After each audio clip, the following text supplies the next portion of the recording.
Welcome back to the QAV episode 433 TK in week 8 of lockdown in New South Wales. Yeah, we're now officially in a 7-day lockdown. Tell people the gag you just told me. What was it? Yeah, the worst part of a 7-day lockdown is the first 6 weeks. Well, I got to tell you, I did find a bright side when we had our 8-day lockdown here recently. The best thing to come out of it is at the end of it, I realised I didn't need to vacuum the car that weekend because we hadn't used it. So I was like, all right, that's one good thing. I don't have you to haven't paid for petrol in 8 weeks either. It's a good thing. There you go. I know, I feel for you guys and for the folks down in Melbourne right now going into their second week down there? They're in week 2, but they expect it to be longer. They're still at 21 cases a day or something. So right. Yeah, it's horrible stuff. Well, yeah, I don't know what to say. It is, and you know, my heart goes out. We're not really affected, apart from lifestyle things, but my heart really goes out to people who've lost loved ones or who's experiencing, you know, they're experiencing mental health issues and things like that from the lockdown. I wish it was done quicker and sharper in Sydney. It wouldn't have probably gotten to where it is now, but it's completely out of control now. When you can go and spend the weekend at your holiday home, when you can go anywhere in the state on the pretext of inspecting your property you think you might purchase. There are so many loopholes. It's crazy. Well, you could do that. I could, but I choose not to. That's the point. Like you know, bars on your windows keep out the good people, don't keep out the criminals, and it's just proved we're a bloody insane criminal society. All these people are spreading COVID and killing people's. Speak for yourself in New South Wales, mate. Up here we did it. 8 days in, out, dusted. Yeah, you're lucky. But you did the right thing. You shut it down.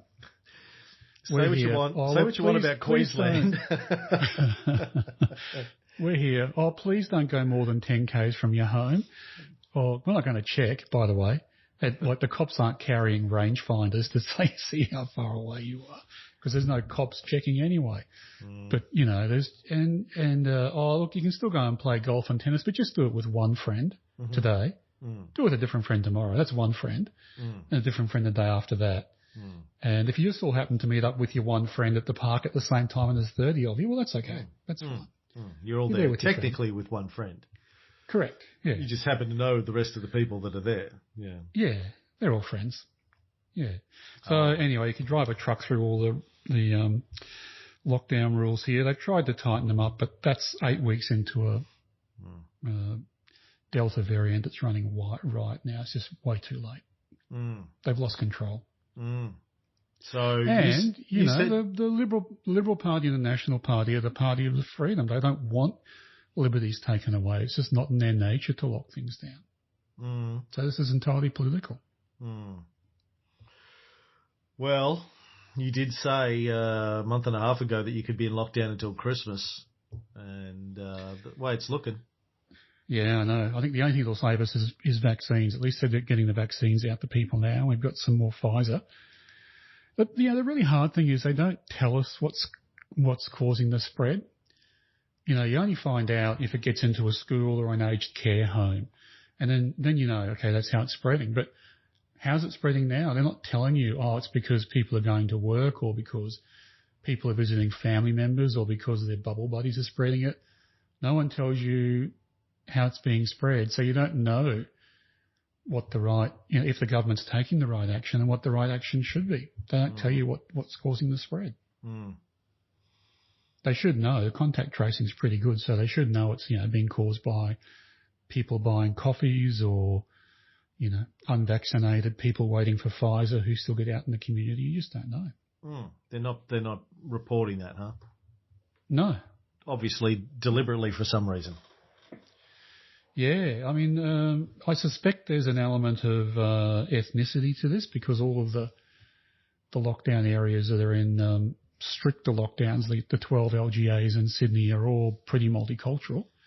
So perhaps they're trying not to point the finger at one sort of ethnic race or another. But yeah, there's nothing coming out to say it's spreading through work, it's spreading through schools, it's spreading through homes. You just don't know.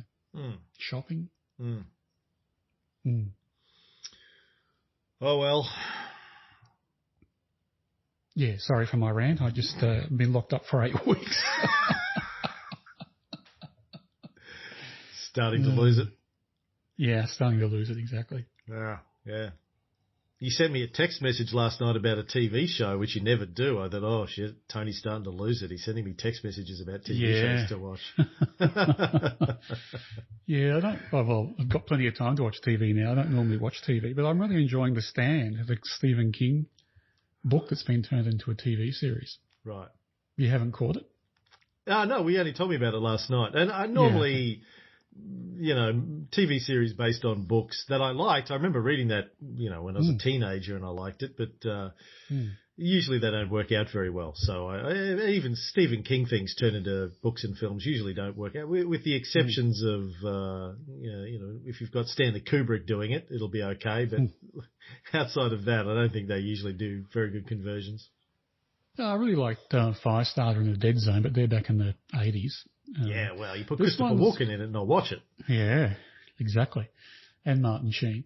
This one's good because it's, I mean, I haven't read the book since I was a kid too, but it's every episode's an hour long and it gets right into all of the characters and all the detail and takes its time and flashes forward and flashes back. And so I heard Stephen King interviewed recently and he said that the hard part about writing The Stand is he had 40 characters on the go and he didn't know what to do with them until they all got to Atlanta and he killed off half of them. So that's, you know, so that's, you get that from watching the series.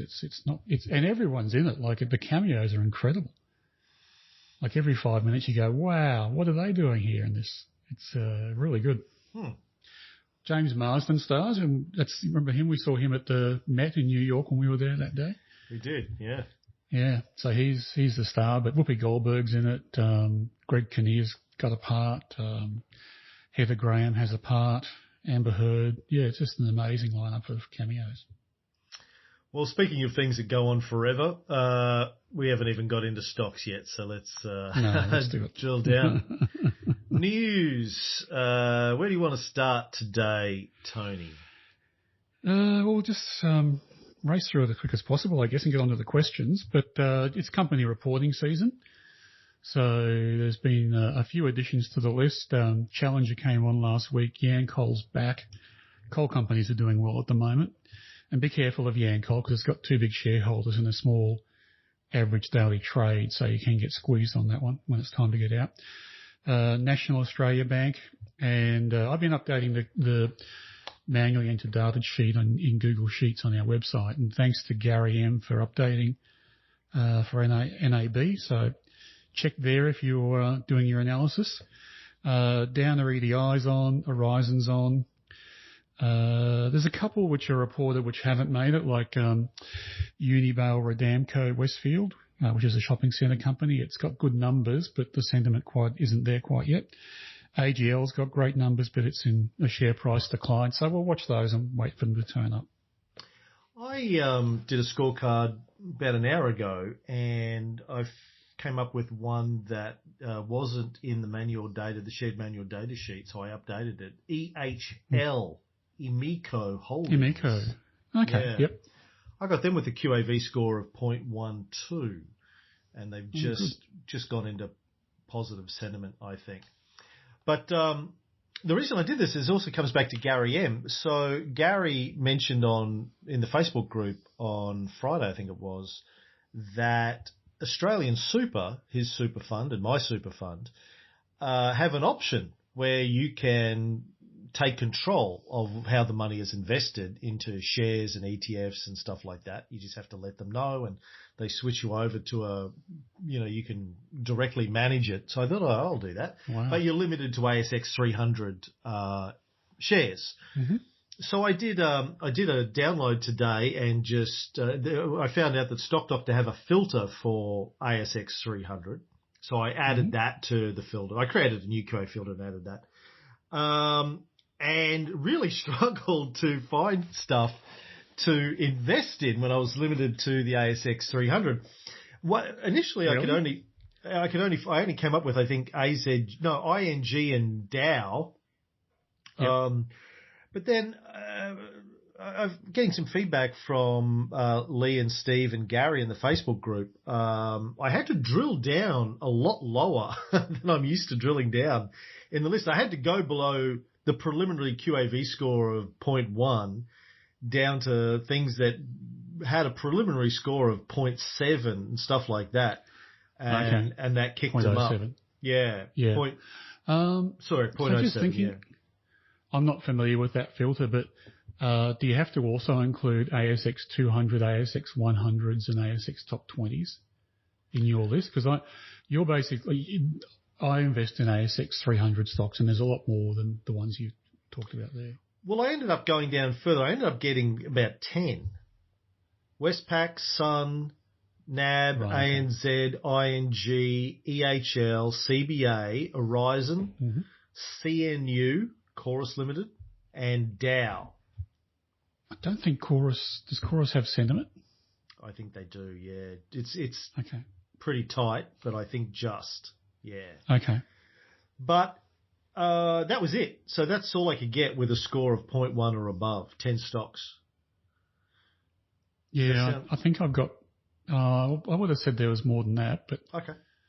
Just let me have a look, because I screen mine now. How many have I got? I don't screen by the ASX, I screen by average daily trade, which would correlate to ASX 300. Right. I would have 1, 2, 3, 4, 5, 6, 7, 8, 9, 10, 11, 12, 13, 14, 15, 16, 17, 18, about 19, 20 stocks on my list. Wow. Okay. Well, I'll have to. What's the size of the 300th stock? Do you know?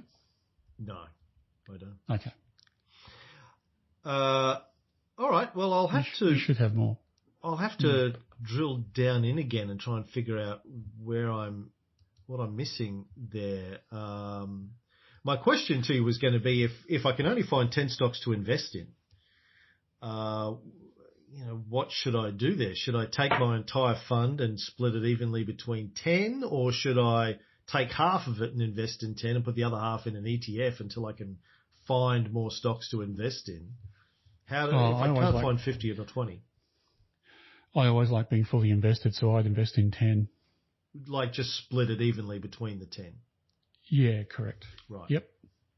But I should be able to find more. So I'm doing something wrong. But it was really like a bit of an interesting process for me to go from the normal full scope of the ASX to limiting to the 300 and really struggling to find stocks with a good score. Yeah, I'm just having a look at I'm just running a quick filter now.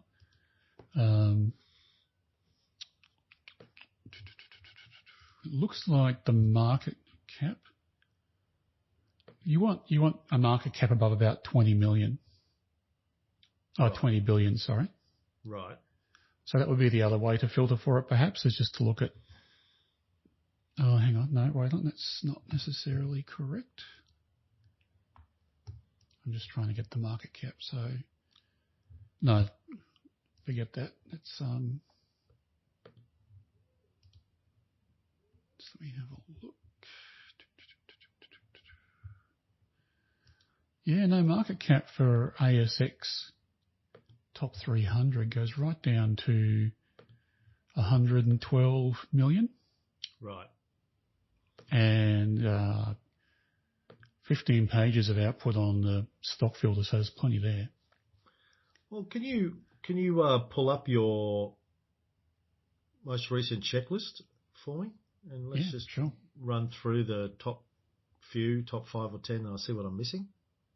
Mm-hmm. So my top stock is Zycom, then Medusa Mining, Challenger, Cash Converters, Hum Group, Capral, Image Resources, IVE Group, Michael Hill. Hold on, sorry. Are these limited to ASX 300 or this is just open slather? No, this is open slather. Oh, okay. Well, the first one that I've got there is Hum Group. Mm-hmm. I've got them as negative sentiment on my list. Have they crossed over today, have they? They were getting close. Yeah, look, I've got them on the line or maybe slightly below the line, but it's, not good. I'm just looking at it now. The sell line, that is. Yeah. My computer's running very slow. Here we go. Yeah, I got them right on too. Sell price of 95 and they're currently 96. Well, according to my stock doctor, their current price is 94.5. Oh, okay. But anyway, they're right on the line. So, I mean, if I see a stock that's right on the line like that, I'm just going, nah, Yep, that's fair. So go down your list again below Hum. What have you got after that? I'll just go through the big ones, hey? So, Challenger's large. Okay. Let me have CGS. No, let me just check that. I mean, it's on the list, but I had it as a no for sentiment. I'm going to just recheck that. So, yeah, actually, okay, no, it's above its sell line. Why did that not show up? Let me see the buy line. Ooh, yeah, okay. So it's just above its buy line. Yeah, so I've missed that one. I'm going to go look at my manual data. Why? How did I miss that? It's not even, haven't even done the manual data for it. I don't know how I missed that. Okay. So by the way, when I run a stock doctor filter for top 300 ASX, the smallest average daily trade is 250,000. Right. So that's leaving a lot of stocks on my top scorers list. Okay. Well, I've got So do you have Medusa Mining, for example? Medusa. QAV score 0.62. No, they're not showing up on my list at all. Let me go to SD data tab here. MML, right? Yeah. No, they're not in the SD data. So they're not an ASX 300?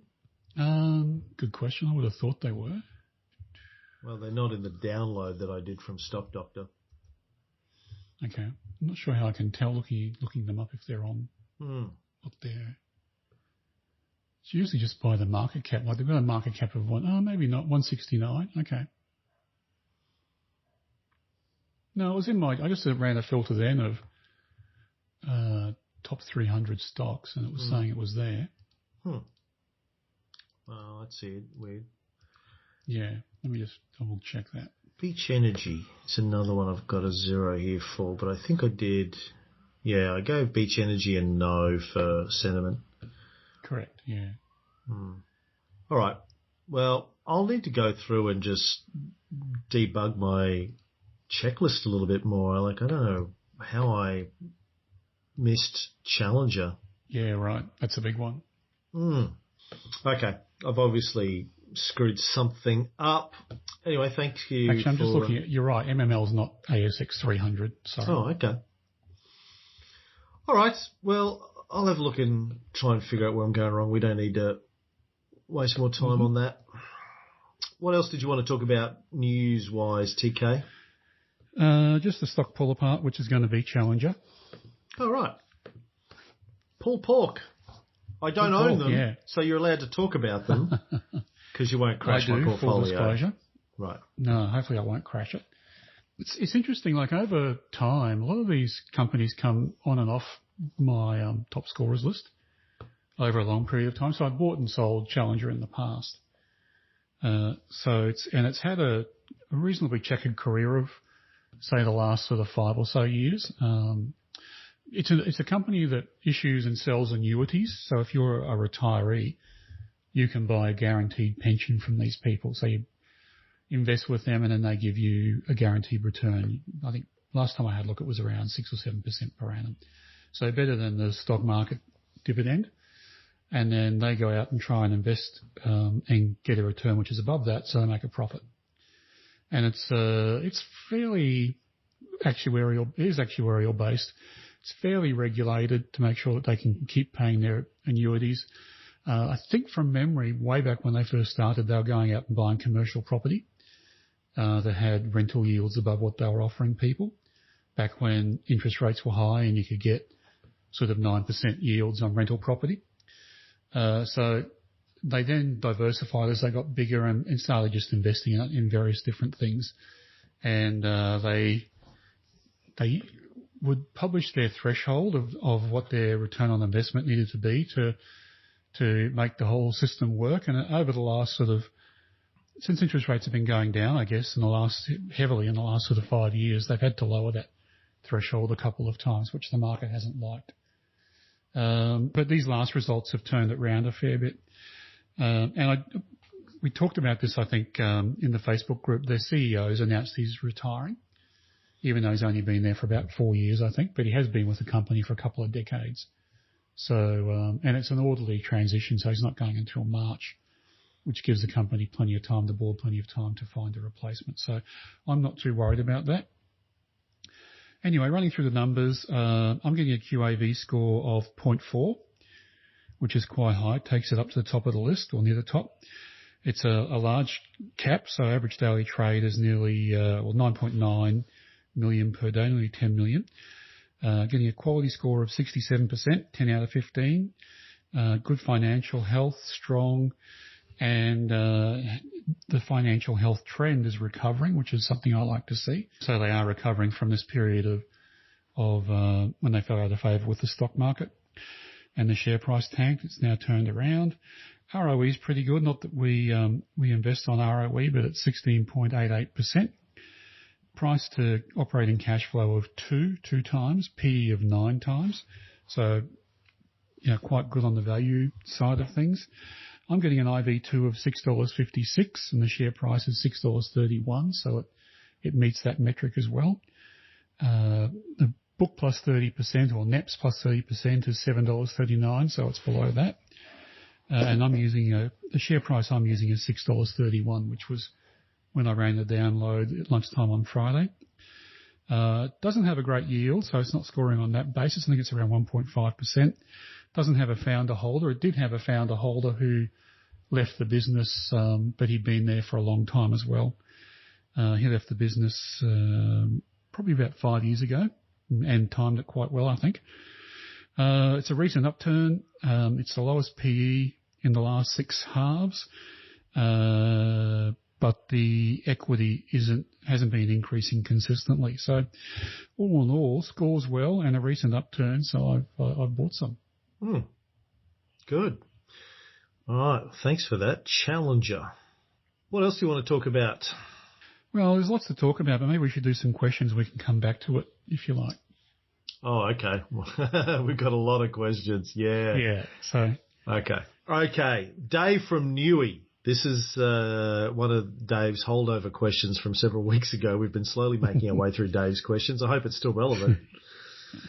He says, execution of the buy. My understanding of Tony's strategy to execute a buy of a QAV stock is to wait for an upturn and get in then, possibly with some dollar cost averaging involved. Has he thought about, or does he think his broker thinks about, using some basic charting analysis? Examples I can think of are MML and KRM. Both are range trading to me. MML low 80 cents to mid 90 cents. KRM low 5 cents to mid 5 cents. To squeeze a couple of extra % of return, has Tony ever tempted to wait out the bottom of the range before buying, or is a positive uptick in sentiment the overriding factor? Yeah, good question, and I haven't really thought about it. My experience is just to get in as quickly as possible, because if I can see value in the company and there's a reason to buy, there must be someone else out there who'll see it, so I want to get in quickly. So yeah, I do wait for an upturn day, because if the price is going down, you may be able to buy it cheaper tomorrow. But yeah, no, interesting question. If Dave has some experience he wants to share, and by experience I mean something that's tested, something that's got rules around it, not just, well, look at this candlestick chart and when it gets to the breakout buy or whatever, I need to have some rules around what to do. But I'm not averse to it.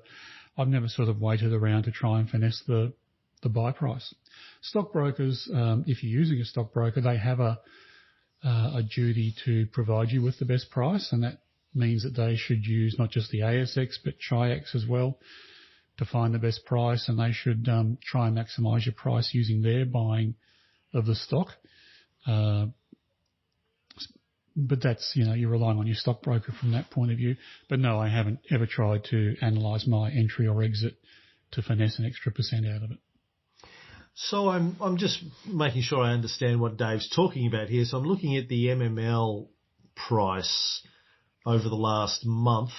If I look at a sort of a daily chart over the last month, it's not actually, is it? It's not even, this is like every 2 hours over the last month, I think, on the front page of their page in Stock Doctor. Yeah, that's weekly over 2 years. At least on my one it is. No, I've changed it to 1 month. So okay. it starts at the 16th of July at 4 p.m. Then it goes 19th of July, 11 a.m., 19th of July, 12, 1, 2. It's an hourly thing, right? Mm-hmm. Over a month. So if I go back to the 19th of July at 11 a.m., it was trading at 93.4 cents. Then it sort of went down to 79.7 on the 28th of July, and then further down to 77 cents on the 10th of August, and then currently it's trading around 81.5 cents.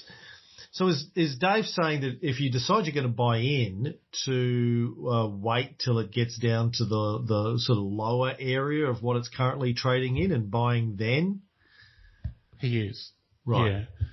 But the question is, I just need some rules around that, because how do you know it doesn't sort of spike up like it has on some days? Yeah. And then keeps going and doesn't come back. So he's saying it's range trading, which it has been, but when does that stop? Yeah. So I just need some rules around it. And it's, if you look at the bottom, like in the bottom of my Stock Doctor chart, I have the volume graph there as well, and it's pretty erratic. So there's some really high volume days, some really low volume days, and a high volume day doesn't necessarily follow a low volume day, and vice versa. You can have 3 low volume days in a row. So I'm just not, I'd need to know what was driving that to make a system, I guess, to exploit it. So, but your mindset is when you've decided it's a buy, you're just going to buy it at market. Yeah, as long as the share price isn't going down that day. So I'm kind of doing what Dave's saying. If the share price is going down, I wait for it to start turning up again, which should hopefully be at the bottom end of that range you was talking about. Right. The sort of 85 cents rather than the 95 cents. Yeah. Yeah. But, I'm not trying to finesse it any more than that. Yeah. Okay. Thanks, Dave. Mark. Hi, Cam. I was wondering if you could discuss the buy time. Oh, sorry, Cam. Sorry to interrupt. All right. We had one carried over from Doug, which we should get to as well. It was actually before Dave's on my list. Question from Doug: is there really much to be gained during reporting season? I guess he means there from buying or selling. Should one just keep abreast of the stocks they have and then wait until the end of August before investing again? I recall TK saying it can take time for the market to truly digest and process a company's numbers. So, yeah, I'm always trading during reporting season because, again, it's my experience that the stock can move quickly on the day. We tend to have to wait for a couple of days to get the numbers in Stock Doctor before we can make a decision anyway. So we've missed out on that first sort of leg up or leg down, I guess, either way, by waiting for a couple of days. So I like to trade as soon as I can and try and capture as much of that first tick up or down that I can. My point about capturing the market taking a while to process is still true.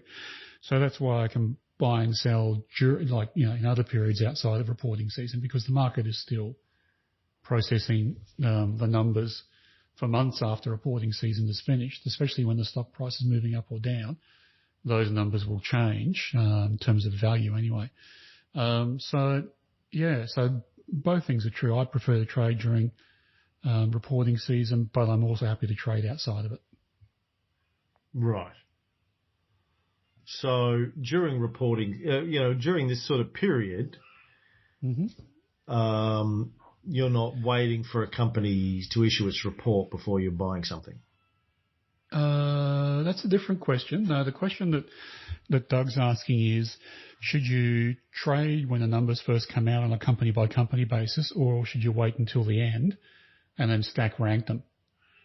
And that's a good question, because if you're trading, like this week we've had numbers coming out from, say, CommBank, Downer EDI, Horizon, but they might be worse than the companies that report next week. They may have better numbers, but I'm still happy to buy as the numbers come out. And if I haven't bought the thing which would have been top of the list at the end of reporting season, well, so be it. It's still a good buy. Right, but my take on Doug's question, I might be misunderstanding this, but if I'm buying stocks today that aren't one of the companies that have published their financials that have come out yet. So they haven't reported their June figures. Should I be, but they're coming up the top of my list as it is today, even though we don't have their June figures yet. Should I be buying them because the list is the list, or should I be not buying them and waiting for their figures to come out, or waiting for everybody's figures to come out? You like to be fully invested. Right.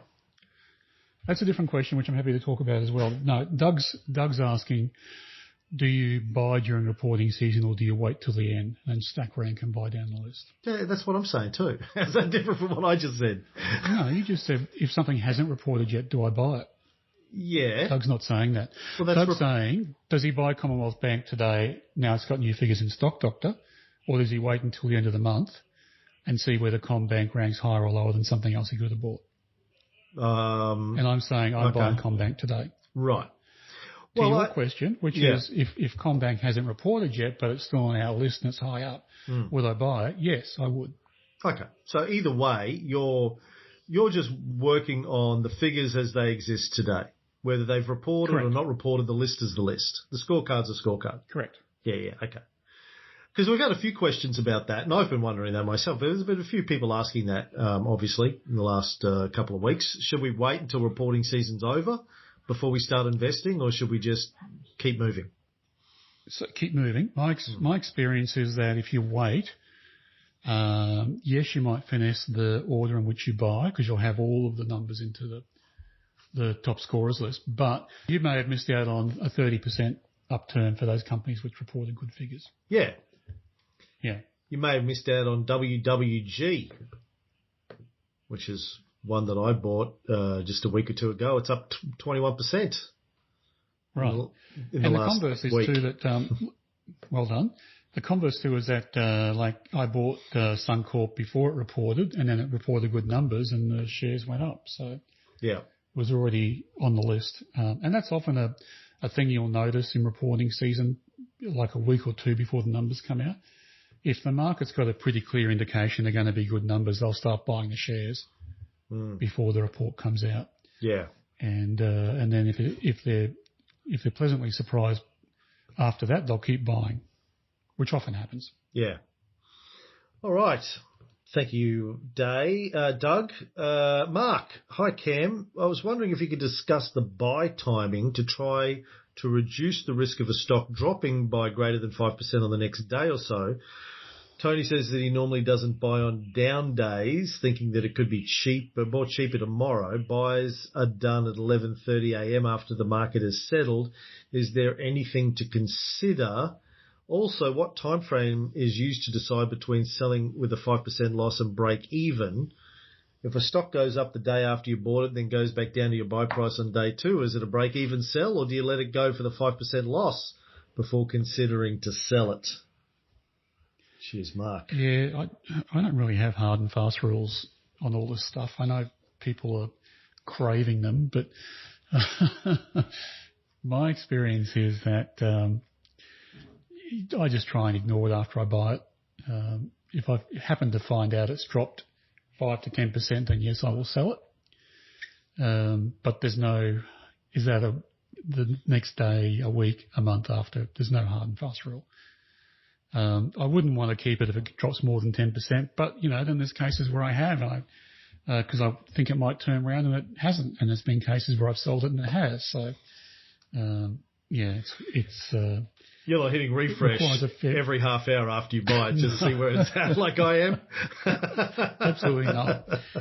No, because, think about it. It's so nice to be rich, Tony. You're like, it doesn't matter. That's not the reason at all. You've got 15 to 20 stocks and you're talking about one stock dropping 5%. So that's 5% of 20%. It's a hit to your portfolio of 1% at the most. Yeah, but if you buy 10 stocks that day and they all go down 10%, that's a lot. Well, then maybe the rule needs to relate to the concentration in your portfolio as well, mathematically. I don't know. Yeah. There's no hard rule. Right. So rule number 1 is don't lose money, with the caveat that don't drive yourself crazy by hitting refresh on the stock every half hour. Yeah, and please don't buy it today and then in the afternoon sell it because it went down 1%. You'll just eventually you will get through all your capital doing that. So. Well, and try not to look at it for a while. I have, since we've been talking about Rule 1 over the last couple of weeks, I have sold a lot of stuff that did drop 5 or 10% and replaced it with something else. But now it's at a point where everything's up. Like everything is well and truly up. Oh, that's not true. Okay, there's a couple of things that are still borderline. They're still... Okay. 0.1% down, 0.01% down, my total return, right? Vita Group. Yeah. Come on, Vita Group. What are you doing to me? Lindsay Australia is 1.28% down, but everything else is up. So I feel a lot less worried about having to check it now. I'm like, okay, so now it'll just tick along until something breaches a 3-point trend line. I'll just update my sell lines every month and get alerts from Stock Doctor, right? Yeah, I mean, the way I started doing this was to look for a 10% stop loss, I guess you'd call it. I don't put a stop loss in. I don't put a stop loss into the market, but I felt uncomfortable if something dropped more than 10% from what I paid for it. That's not going to happen usually in the day or two after you're bored. It's going to happen over time. So I'm not watching it as soon as I buy it. I'm watching it, over the long haul. Yeah.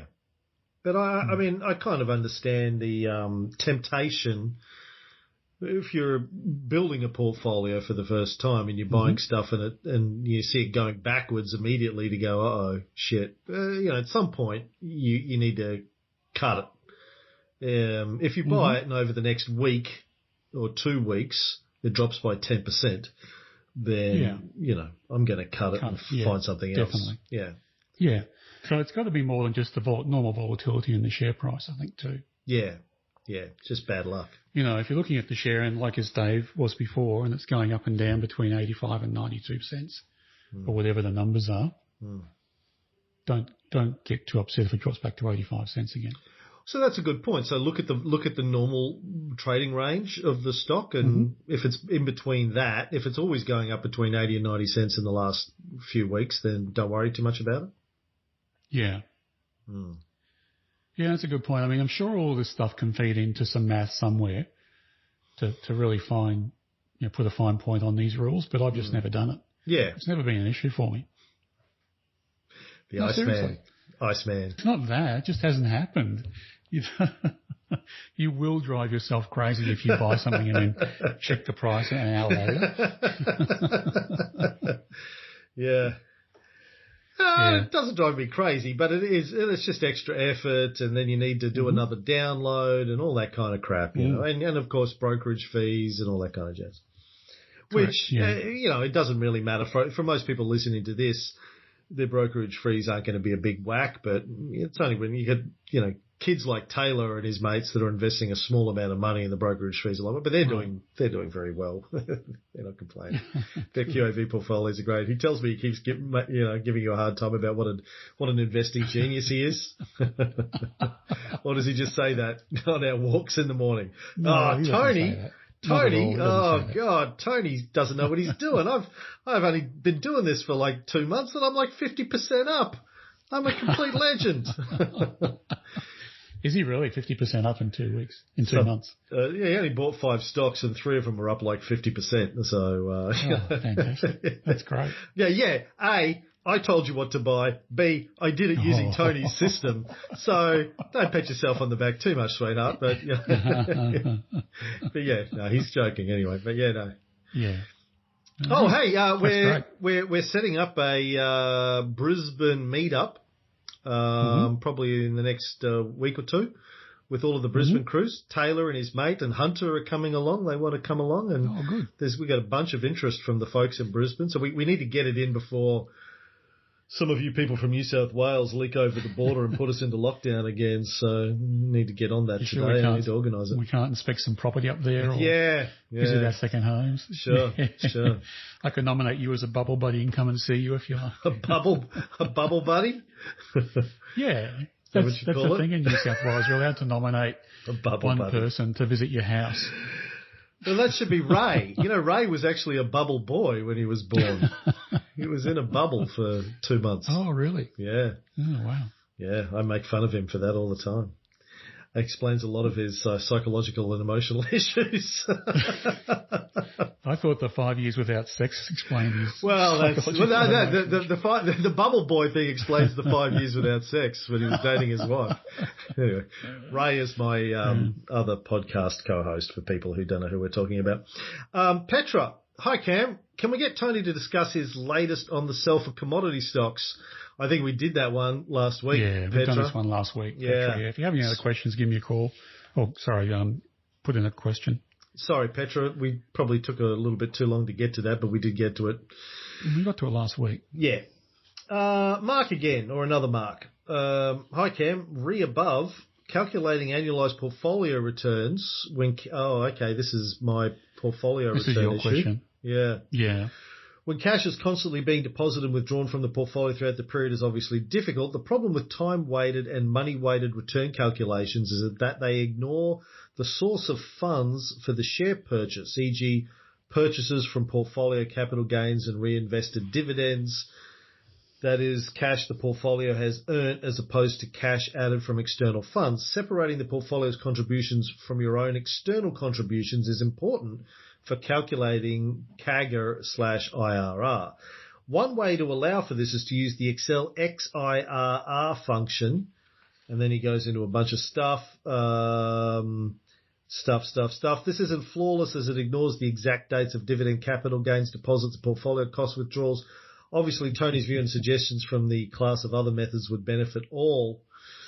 A lot of this goes over my head, Mark. I haven't actually taken time to play with it, but thank you for that. I tell you what I have been doing since we last spoke about this, Tony. If I just go to Stock Doctor where I kind of keep track of my portfolio, and they do have a time-weighted return per annum figure there, which says 41.54%.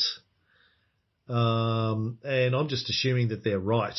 I don't know I don't know if that's right or wrong, but I'm just assuming that that's a good number and I'm going to go with it. What do you think? Well, I think we've spoken about this. I don't know without looking at your portfolio and Stock Doctor whether it's right or not. There's no reason to think it isn't. The points that Mark was making are also correct. We dealt with this a couple of weeks ago. XIRR in Excel allows you to have a long formula which has all the ins and outs in your portfolio. Oh, right. And then calculates the return given all those ins and outs over the period of time. So it's typically used not necessarily for portfolio analysis, but if you're building a coffee shop, you'll have a bit of money that gets paid to council a year out where you get your applications in, you pay the architects, you put a deposit to the builder, You build the thing, then you start making money. You operate it for 3 years. You make this much in the first year, this much in the second, this much in the third, all the time putting money in, taking it out. And it tells you then what's it's called internal rate of return, which is like CAGR. But it tends to be used by engineers in the main or developers for that very reason, that you can front load a whole heap of costs and then have the returns ramp up and work out whether it was a decent project or not. So you can do the same thing for a portfolio, as Mark says.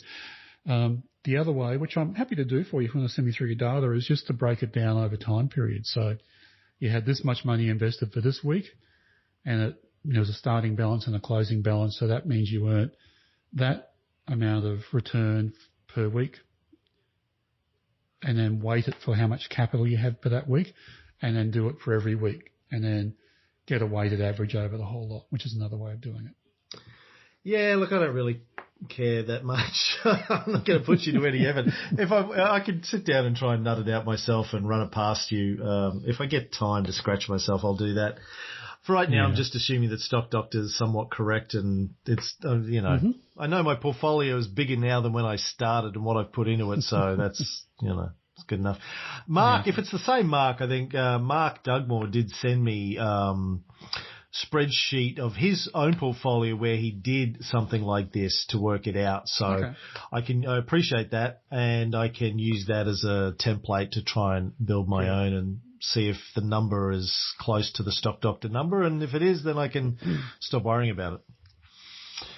Well, if it works, throw something up on the website too so other people can use it. I will. Thank you, Mark. Okay. Another Mark question. I'm not sure if it's the same Mark. We've got lots of Marks. We'll go to this other one by Mark. TK mentioned he currently holds some Aurelia that was now below his purchase price, as is mine, and also more than 5% below his purchase price, as is mine, and he was keeping his Aurelia position as a reminder to adhere to Rule 1. What TK didn't say was how he will deal with selling the Aurelia position if he has to. I'm presuming he'll wait until it breaches its 3-point trend line sell line, which will be greater than 5% below the purchase price, rather than just sell now and cut his losses. I'm trying to get a handle on what to do with positions when I've missed the less than 5% rule, wait for 3 PTL sell line breach, or hope that it goes up. Cheers, Mark. Yeah, well, you can use a 10% stop loss for a start, or sell point, which is generally more what I do. Aurelia, there are a couple of cases. I think Ramelius Resources was one with the dummy portfolio where it got back to what we paid for it or slightly less than that after holding it for a long time. And I said, let's dump it and buy something else. And then it rebounded almost the next day. Yeah. So then, it comes time for me to sell Aurelia, and I go, well, it could be another Ramelius. I think I'll just hang on to this one instead of applying my rules. Yeah. And it's gone down since then. I'm waiting for it to turn up again. So I would sell it for all the normal reasons. So if it breaches its 3-point trend sell line, I'll just take the loss. If there's bad news coming out, I'll sell it. But I'll probably at this stage sell it if I need an offset against capital gains. Yeah, right. At some stage. So they're the reasons why I'd sell it from now. But, hopefully it turns around. All the numbers are good for it, so hopefully it turns around. And I got something from my stockbroker, some research into Aurelia. And the analyst at Values was saying, or it's now Ord Minnett, was saying that people don't understand the value of Aurelia because it's actually not just a gold company. It's got a whole heap of metals. It's copper and it's half a dozen other metals in there as well. So it should have a different valuation profile. So I'm hopefully that message gets spread far and wide and Aurelia will turn around again. We'll see. Well, the way it's currently looking, it's at 33 cents, and I think its sell price is probably about 28 cents. So it's not far off its sell price. No. But the bottom line there is if you missed it dropping below its buy price, then you're just going to hold on to it and hope it climbs back up. And if it doesn't and it hits its sell price, take your licks. Yeah, exactly. And, I mean, hopefully, the sell price for a stock like this, the sell line is usually rock bottom. The trend is way down. Mm-hmm. It gets to that sort of price in the COVID times or GFC times. So if it does cross, it's pretty bad. So you'd sell it. But hopefully it'll turn around. But, hope isn't really a strategy when it comes to share investing. We'll just apply the rules. Come on, now that I didn't man. apply rule 1. Hey, hope worked for all of the Afterpay investors. Well, the ones that didn't get it at the top anyway. James, hi Cameron. Continue to enjoy the QAV Club. Love the new pulled pork segment. The explanation is succinct and easy to understand. James has been shorting our pulled porks probably and making money. That's good. It'd be clever if you did, yeah. I'm putting that in a checklist now. Has Tony done a pulled pork on it recently? If he has, I'll give it a -1. I've been looking at commodities, trying to match the upward trends with stocks on the checklist, and was interested to hear yours and or TK's thoughts. No one wants to hear my thoughts, James. I know you're just being polite. Thank you for that. 1, natural gas looks to be gaining momentum in terms of demand, but this is not coming through share prices to this point, but hopefully this should eventuate. CTP, HZN and STO all look likely to benefit to my inexperienced eye. What do you think about natural gas, Tony? Yeah, it's definitely, the commodity itself is definitely on the increase, but price-wise, but those 3 stocks, I don't know Central Petroleum, CTP, very well, but Horizon and Santos both have other issues, other things at play. Santos in particular with its proposed merger with Oil Search. Plus the crude oil price is kind of topping out, I think, potentially, without trying to make a prediction. So I think that's going to put a cap on Horizon and Santos. We kind of went through this last week, though, on the Great Rotation. So James goes on to talk about nickel and palladium and Zimplats because of palladium, but Zimplats is actually a platinum company, so its platinum price has gone through its sell line. The one that is going up, which is mentioned, is aluminium, and the only aluminium stock we have on our checklist is Capral, which has done really well. And Capral's a bit of a proxy for the aluminium price because it takes the aluminium and then makes, aluminium siding and other products out of it, and gutters and things like that to sell. So it's been doing well. The aluminium price is rising, which means that Capral probably does have some pricing strength there and can pass some price increases.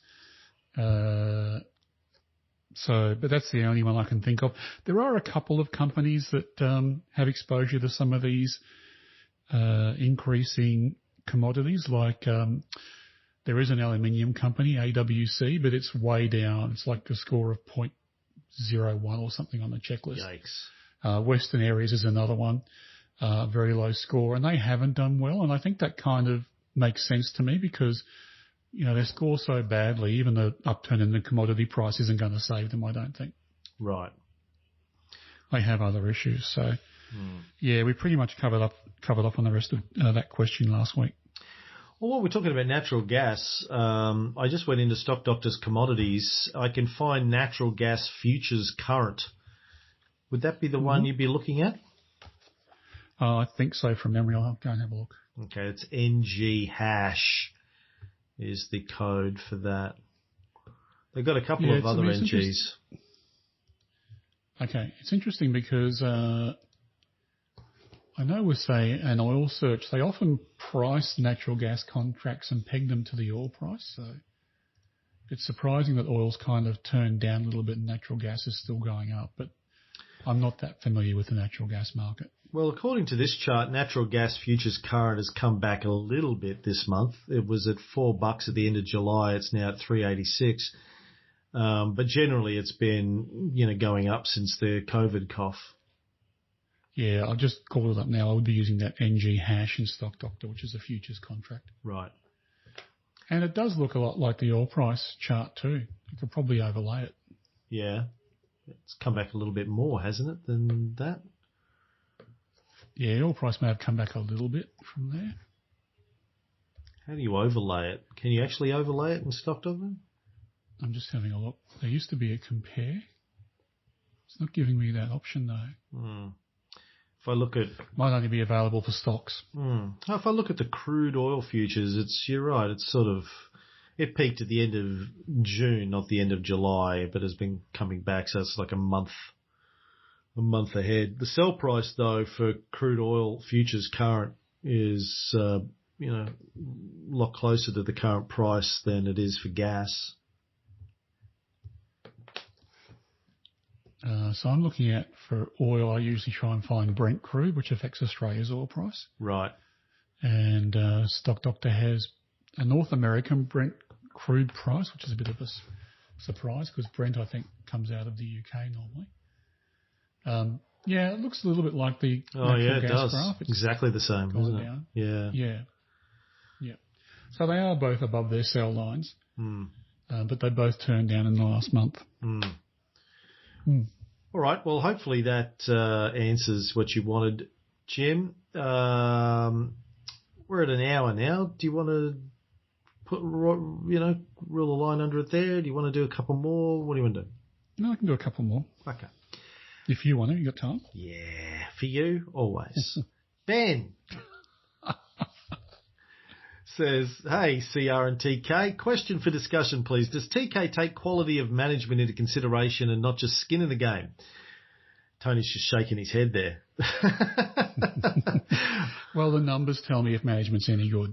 Yeah. Otherwise, you're assessing a politician, basically, if you're trying to assess what a CEO is like.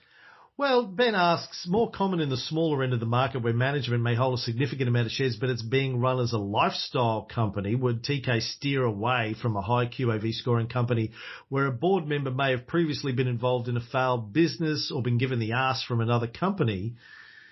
You're saying, you're just shaking your head. No. Yeah, so the first question there was about companies being run as a lifestyle company. The only one I can think of that fits that bill would be Harvey Norman.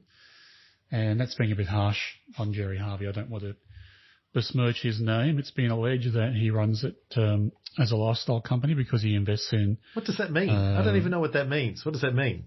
So it's being run to benefit the owner. So like in Harvey Norman's case, they have taken, which is basically a home furniture and electrical retailer, but they've owned rural properties where horses can be gisted.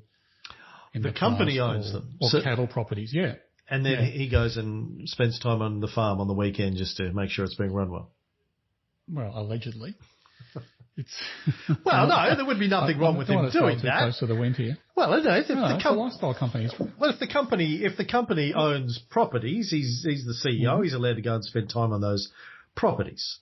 There's nothing wrong with that. Yeah, and he would always argue that investing in cattle properties is a valid investment. He's stacking up the returns versus opening another Harvey Norman store. Like Warren Buffett owning See's Candy and a big stake in Coca-Cola, right? Are they lifestyle? They seem to be lifestyle investments for him, but they've also done very well as investments.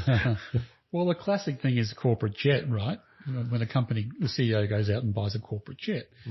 Which a lot of our resource companies do on the basis that they need to fly into the Pilbara and the Kimberley and fly to the States and all that. So totally get it, but they don't disclose the usage of the corporate jet, who uses it, where do they fly, etc. So, is that a lifestyle decision or not? And Buffett had a corporate jet until NetJets came along, and he refused to buy one, and then he bought one and called it the Indefensible. And then after he used it for a couple of years, he called it the Indispensable. But it was definitely just to help his lifestyle. Yeah. And then he sold it, and when Berkshire Hathaway bought into NetJets. Yeah. When are you going to buy us the QAV jet? The QAV paper plane. Oh, come on. When you start paying me. Just a junior jet. It doesn't have to be like a fancy one. Just the junior QAV jet. Yeah. So anyway, going back to the lifestyle issue, if a company did come up on our QAV checklist and the numbers were good, I'd still buy it. Yeah. There could be an issue with lifestyle.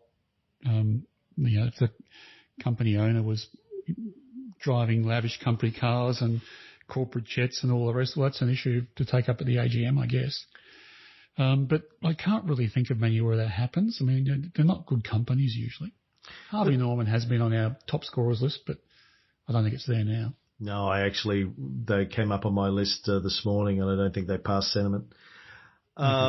But if you're looking at, but even if the company's spending a lot of money on farms and jets and all that kind of stuff, but their figures still stack up and they get to the top of our list, then they're doing, doesn't matter really, you know. Correct. They're doing something right. Yeah. Yeah. Okay. So I'll buy it. And then the other question that, I should say I'm not alleging anything about Harvey Norman or Jerry Harvey at all. I'm just picking out an example which has been talked about a lot in the financial press about Harvey Norman buying into non-retail assets. The second part of the question from Ben was, will I invest in a company where a board member may have previously been involved in a failed business? Absolutely. Tookie Forest went bankrupt in a nickel mining company about 20 years ago, and Fortescue emerged after that, and people still backed him, and it's gone on to huge things. And another guy called John Simons, Aussie John, from Aussie Home Loans, did the same thing, set up a home loan company, went bankrupt, and then kept at it and built a big business out of it, which was sold off to CommBank a few years ago. So, no, I give people a second chance. Again, I'm looking at the numbers. If the numbers are good, then yeah, I'm in. I think that's the best judge of management. Yeah. The statistics say most successful entrepreneurs have failed 3 or 4 times, I think, before they get the right one, you know. And they often, and like, I've read in interviews with people like John Simons, he said it was the best thing that ever happened to me. I learnt so much. I knew what to avoid. I knew what the mistakes were. I'm not going to make them again. Yeah. And that's why if you're running a company and someone, stuffs up, if they do it fraudulently or stupidly, you've got to let them go. But if they're acting in the best and honest intentions and they made a mistake, well, it's what do we learn? And now you've made that mistake and you're not going to make it again. Why would I sack you? You're the only person in this business who's suffered from it. Well, I remember in Bill Gates' day running Microsoft, before he got into the business of implanting invisible microchips in people through vaccines, Chinese microchips through vaccines. Oh, so we can track them. We can see if they're going to their bubble buddy's place and second homes on the weekend. That's it. You have to use a Windows phone, which don't exist anymore. But if you have one of the old Windows phones, you can do that. He used to have. I'm tracking the chip that Bill Gates has, and it keeps coming up with Jeffrey Epstein's island. That whole thing is fascinating. The whole Melinda divorce and the allegations that have been swirling around that. It's fascinating. Anywho, where I was going with that is he used to, the policy in Microsoft was a senior manager that had a big failure with one of their divisions or something like that would get promoted. Right. Yeah. Bill's philosophy was, well, you're a smart guy or girl and you're probably not going to make the same mistake twice. So correct. We've just lost $50 million on your education. Now we want to see a return for that. So we want a return. I think that's really smart. Yeah. As I said, as long as it wasn't stupid or wasn't fraudulent, then they've learned something very valuable. Yeah. Samuel, bonsoir, Cameron. I would first like to thank you and TK for the excellent work on the podcast. I've been listening since pretty much the beginning and believe I have not missed a single episode. Well, we will get a badge made up for you, Sam. That's impressive that you've stuck with us this long. My question for the show is about the CBA announcement regarding an off-market buyback. Would it be possible, s'il vous plaît, to run through the different benefits and perhaps negative sides of this process for the shareholder? Merci beaucoup. Well, thanks, Samuel. I'm glad you're enjoying the podcast and learning stuff. I was hoping someone wouldn't ask this question because it's going to be a detailed answer, unfortunately, and preface with the fact you need to get financial advice on this one, or at least tax advice on this one, because there are different outcomes depending on if you're investing through a super fund, like a self-managed super fund, or if you're investing in your own name or a company name. They all have different treatments for franking credits. And this is all about franking credits in the main. So 6 months or so ago, I said that a lot of these companies have franking credit balances. So a franking credit arises when the company's paid tax and then it can go out on a dividend so that the receiver of the dividend gets a credit for the tax that's been paid by the company. But if the total profit doesn't go out as a dividend, then the franking credits build up on the balance sheets of companies. So what CommBank has done is they've trotted off to the Australian Tax Office and said, we would like to issue a special dividend. We're going to do it as a share buyback though. So there's kind of a path through the tax code in Australia which allows companies to do this. And it's happened before with BHP and a few of the other big companies. Telstra, I think, did it too. And it's a way of releasing franking credits which are built up on their balance sheet. So in this case, CommBank has been doing very well recently, and it's now well within the guidelines that APRA, the Australian Prudential Regulator, has set for banks in terms of how much equity they must hold.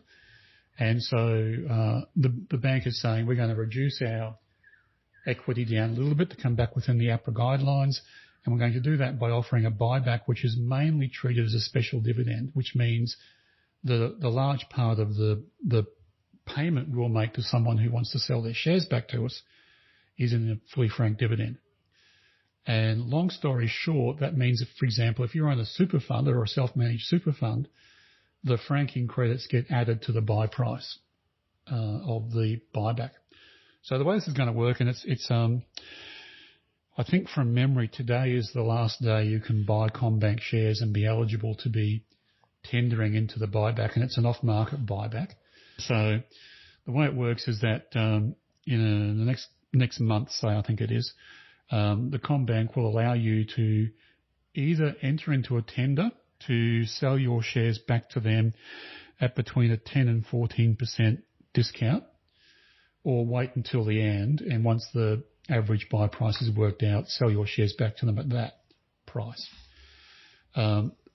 Of the amount they pay you, the Australian Tax Office has ruled that $21.66 is a capital component, and the remainder is considered a special dividend and is fully franked. So current share price is $103, $104.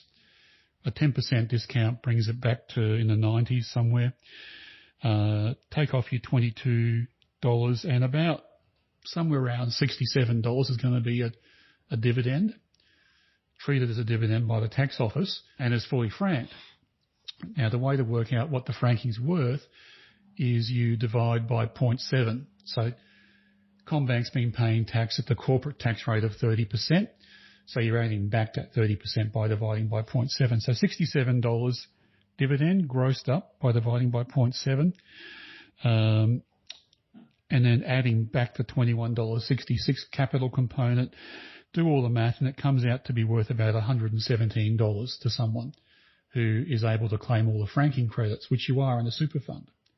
So you're actually getting an above market buyback, even though you've accepted a 10 to 14% discount, if you can get a rebate for all the franking credits. Now that will differ individual by individual or holder by holder. So I have shares in my super fund. I'll get, maybe $112 worth of value in the buyback because of the way the franking credits work.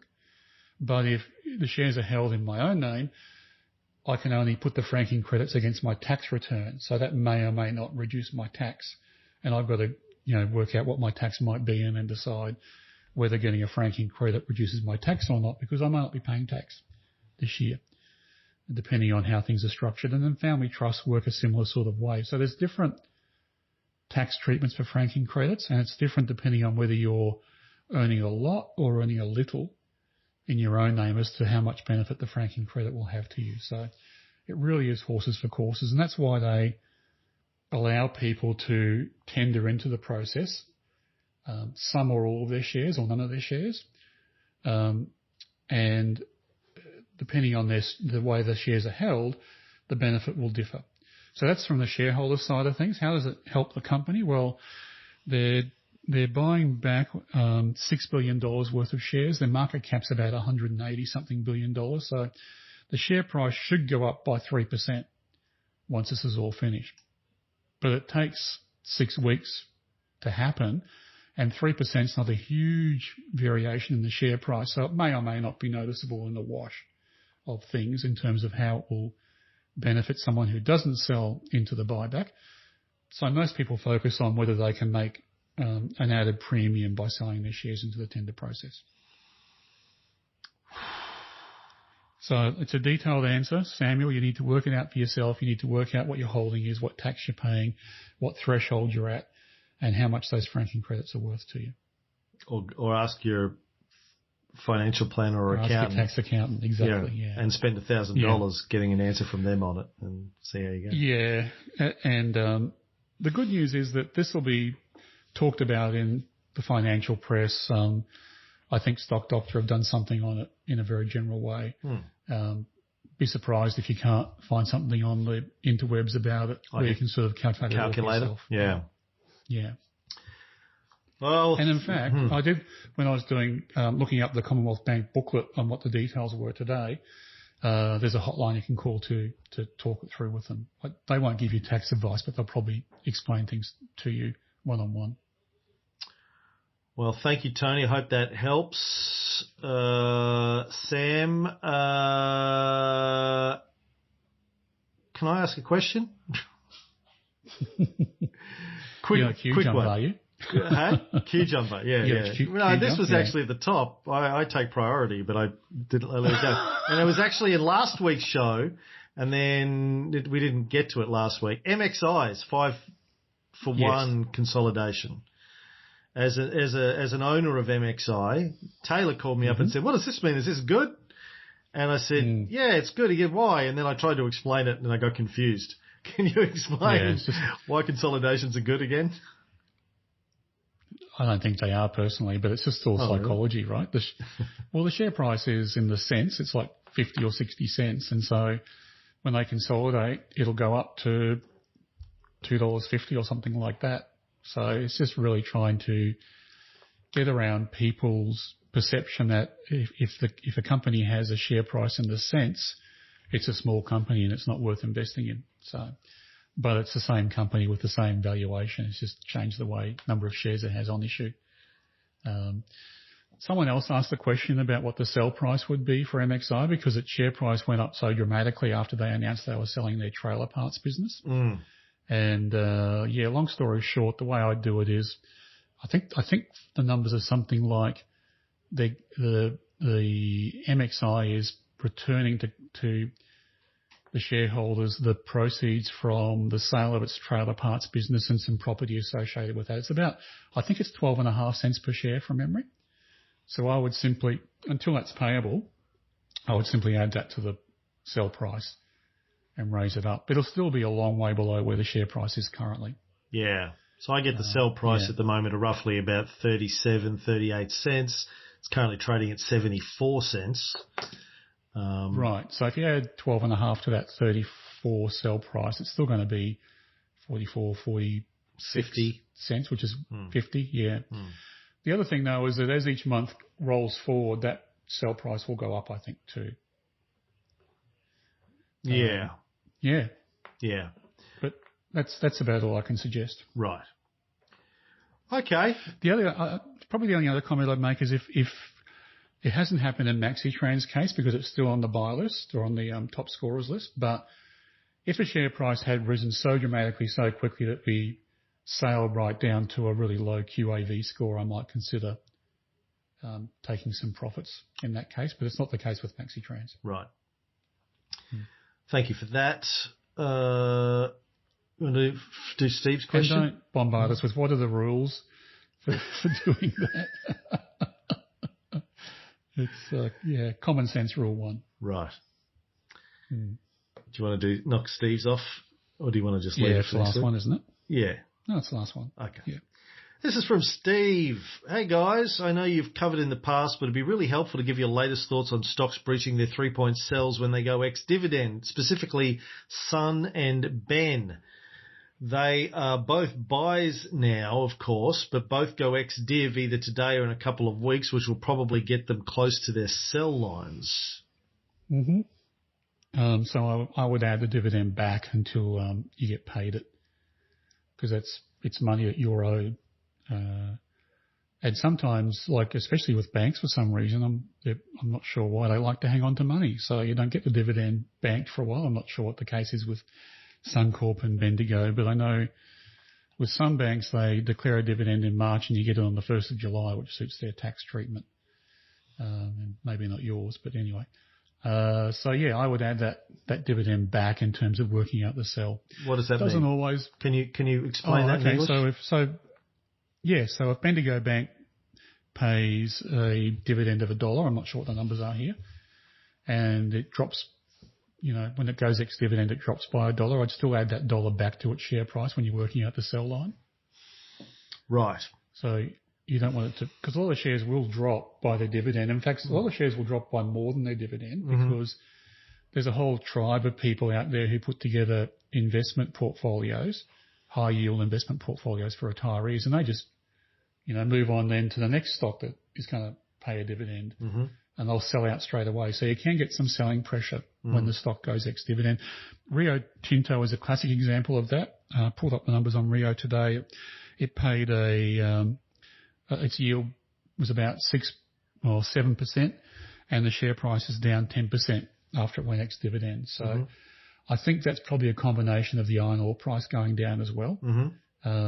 But it's not unusual to see a company drop by more than its dividend yield. So yeah, before you sell it, add the dividend back and just make sure it's still above the 3-point trend line. And also too, be aware when you're buying and selling during company reporting season what the dividend dates are, because it might suit you knowing that a company's going to go ex-dividend and probably fall by more than the dividend, potentially anyway, to buy it. After that happens, you'll get it cheaper if you don't need the dividend. But you don't get the dividend, in that case. But you don't get the dividend, So you said earlier, add it back until you get the money. So what changes when you get the money? Well, when the share prices drop by the dividend amount and you haven't been paid, the money's just floating out in the ether there. When you get paid, you've got the share, whatever price it is, plus the money in your bank, and you're made whole again. So if it was still below its 3-point trend line then I wouldn't be adding back the dividend because you're double counting the dividend, if that makes sense. Right. So you've got the money, and so the price is the price then. Yeah. And generally, it's very rare to receive the dividend in your account quickly. It's usually a month at least between when they go ex-dividend and you get paid. And that's an issue the ASA should be taking up as a cause, I think. That's just wrong. Anyway, it happens. Mentioned that before. Yeah. And so, I'm adding it back to the share price until I receive it, just as a way of making sure I'm not making a rash decision without taking into account the full value of what I'm getting. All right. Well, that is a full lid, TK. Big show again. You must be exhausted. No, I'm good. Oh, that's good. I'm cooked dinner now. You're still cooking? Birthday tomorrow. Oh, is it really? Yeah. Wish her a happy birthday from us. Yeah. What are you going to do to celebrate tomorrow? Are you going to invite your sunbathing neighbour up from... Oh, that was an eyeful. I tell you what. It's just... Oh, gosh. No, I mean, she can't hear me, but we have a caterer that we've used here before. She's bringing around dropping off a special meal for us. Nice. For the two of us tomorrow night, and a birthday cake. From the Slippy Spoon place, or a different one? Oh, no, different one. Jackie's Catering. Right. But you've been cooking. What are you cooking tonight, TK? I'll see whatever meat needs to be used. I'm just kind of following the expiry dates, just trying to stay ahead of them, but I'm thinking it might be a sirloin roast. Oh, very nice. Lots of veggies. Eating really healthily these days. Yeah. Fruit for breakfast. That's great. Actually skipping breakfast, fruit for lunch, and veggies and a bit of meat for dinner. Tell you the best thing. And a couple of scotches. Best thing we've done is we bought a Vitamix a month or so ago. Oh, yeah. And we've been having green smoothies a couple of times a day. Just throw a bunch of spinach and broccoli and celery and some nuts and a bit of fruit in it, blend it up. It's great. Getting all my veggies. Yeah. Wish I'd had one of those years ago. Yeah, well, I think we should. You know, I know these shows are going long, but we should do a Tony's recipe of the day from now on when we're doing this. See what you're cooking. I want photos. We post it up on Twitter and Instagram. Just quickly to wrap up, Navexa. Our portfolio in Navexa looks like we've completely crashed all the way back to the ASX. We're at 4%. I did email the Navexa guys last week and say, I can't make sense of this. If I look at one of their charts, it doesn't seem like we've dropped more than about 5%. If I look at this chart, it looks like we've dropped all the way back down. So I'm following that up with them. When I had a look at it, the portfolio dollar value still looked right, and it couldn't have dropped back that far based on that dollar value. So right. I think there's something screwy. Something screwy. So that's why I'm not posting the Navexa updates at the moment. And your recommendation was the Strand? The Stand. It's on Amazon Prime. Yeah, very good. Mine, Chrissy and I watched on Saturday night Blood Simple, first Coen Brothers film, great, which I hadn't seen for 25 years, completely forgotten all about it. It was Joel and Ethan Coen's first film, Barry Sonnenfeld's first film, as he was the DOP on it before he became a director, and Frances McDormand's first film. Right. And it's got Emmett Walsh in it, Dan Hedaya. Emmett Walsh is one of my favourites. I love him. He never fails to be fantastic. Just a great film on every level. Like the cinematography was great, the story, the acting, just really, really 1984, but it holds up really, really well. Very different, isn't it? Yeah, I remember getting dragged along by a friend to go and see it, and I thought, "What's this?" and coming out thinking, "Fantastic, yeah, really good." Yeah, and it doesn't have the same level of sort of humour that their films have had since after that when they did Raising Arizona. There's always been a lot of humour in their films, I think, after that, except for maybe No Country for Old Men, which was a little bit more serious. Cormac McCarthy, though. That was a Cormac McCarthy. Yeah, that's right. Great film, though. But Blood Simple. So for people who haven't seen it or haven't seen it for a long time, that's my recommendation for this week. It's on one of the streaming services. Cool. Oh, no, it's not. I think I bought it. But anyway, check it out. Blood Simple really holds up very, very well. And as does Bob Dylan. His latest album's fantastic. Oh, yeah. I did listen to the Fat Pop album last week. Yeah. I enjoyed that. I didn't get to the Dylan one. I'll check that one out this week. Rough and Rowdy Way. It's very good. Right. Very laid back. Oh, great. Reminds me of the one that the Stones put out 5 years ago or so with the blues CD. It's really good too. Oh, that's great. Got to love Bob. He's still going after all these years. He's like 150. He's still going. Yeah. He was around before rock and roll, and he'll be around after rock and roll. When the world ends, it'll just be him and Keith Richards. Keith. Yeah. In a death match. All right. Thanks. Two old guys who can't stand up. All right. Thanks, TK. Have a good week. You too.